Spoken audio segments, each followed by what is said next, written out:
నా ప్రాణ ప్రియుడా నన్నేలు మహారాజా, నా హృది నీ కొరకు పదిలపరచాను. నా ప్రాణ ప్రియుడా నన్నేలు మహారాజా, నా హృది నీ కొరకు పదిలపరచాను.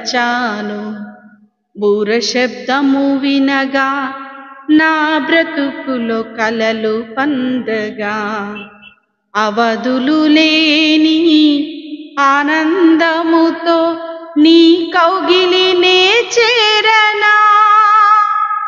బూర శబ్దము వినగా నా బ్రతుకులో కలలు పండగా, అవధులు లేని ఆనందముతో నీ కౌగిలి